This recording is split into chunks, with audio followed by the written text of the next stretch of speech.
Hello and welcome back to the Business Apac. In this video, we're going to answer a question that many of you have been thinking of. Did Air India improve their retiree benefits? So we have decided to compare both old and new policies. So get on board to have an insightful trip around the policy. As you may know, Air India is the flag carrier airline of India and one of the oldest and largest airlines in the world. It has a history of over 90 years and has served millions of passengers across the globe. But what happens to its employees after they retire? Well, to answer these questions, we need to look at the Air India Retired Employees Leisure Travel Policy, which is the document that outlines the subsidized travel benefit granted to its retired employees. This policy was recently updated and issued by Air India on February 8, 2024, and it will come into effect on March 1, 2024. The next revision date is March 2025. So what is this travel benefit and how does it work?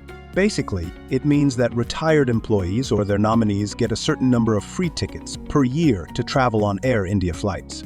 Free tickets mean that they only pay for the tax component on the air ticket. The travel is on a subject-to-load basis, which means that they will be allowed to travel only if there are vacant seats available at the time of flight closure, that is after the check-in counter is closed. Now, let's compare the old and new policies and see what has changed. The first and most obvious change is the number of passages granted to retired employees. Under the old policy, the number of passages varied depending on the category and length of service of the employee. Those who retired as CEO, MD, EVP, SVP, Functional Director, CMD, JMD, etc., got 12 passages per year if they had served for more than 25 years, 10 passages if they had served for 25 years, and 8 passages if they had served for 20 years. The person who retired as ED, GM, JGM, DGM, and Commander got 10, 8, and 6 passages respectively for the same length of service. Lastly, the one who retired as AGM, AM, and co-pilots got 8, 6, and 4 passages respectively. For all other categories of employees, the number of passages was 6, 4, and 2 respectively. Under the new policy, however, the number of passages has been cut down to a blanket of 4 passages per year for all categories of employees, regardless of their length of service. The second change is the booking class and upgrade eligibility. Under the old policy, the booking class and upgrade eligibility also depended on the category of the employee. Those who retired as ED, GM, JGM, DGM, and commanders could book only in economy class, but were eligible for an upgrade to business class, subject to seat availability. For all other categories of employees, booking could be done only in economy class. Under the new policy, however, the booking class and upgrade eligibility have been simplified and made more flexible. Now, all retired employees can book across any available class and are also eligible for an upgrade to a higher class. The third change is the definition of a passage. Under the old policy, a passage was defined as a one-way travel from the point of origin to the point of destination, irrespective of the number of sectors involved. For example, if a retired employee wanted to travel from Delhi to New York via London, that would count as one passage. However, the return trip would count as another passage. Under the new policy, a passage is defined as a return trip, either direct or involving a transit stop, from the point of origin to the point of destination and back.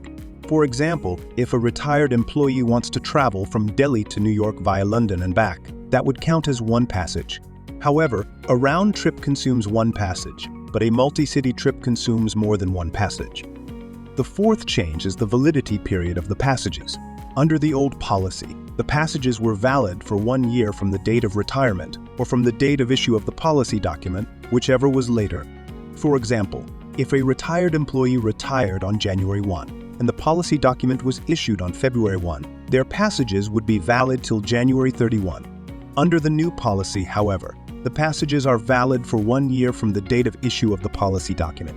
For example, if the policy document was issued on February 8, 2024, the passages would be valid till February 7, 2025, irrespective of the date of retirement of the employee.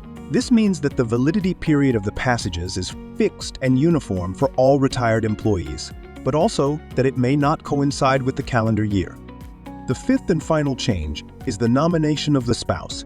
Under the old policy, the retired employee could nominate their spouse as the beneficiary of the travel benefit in case of their death or incapacity. The spouse would then get the same number of passages and the same booking class and upgrade eligibility as the retired employee for the remaining validity period of the passages. Under the new policy, the spouse automatically becomes the beneficiary of the travel benefit in case of the death or incapacity of the retired employee. The spouse gets the same number of passages and the same booking class and upgrade eligibility as the retired employee for the remaining validity period of the passages. So these are the main changes that have been made in the Air India retired employees' leisure travel policy. As you can see, some changes are positive and some are negative, depending on how you look at them. So what do you think of these changes? Do you think they are fair enough to compensate for the years of service and loyalty of the retired employees? Let us know your thoughts and opinions in the comments section below. Thank you for watching.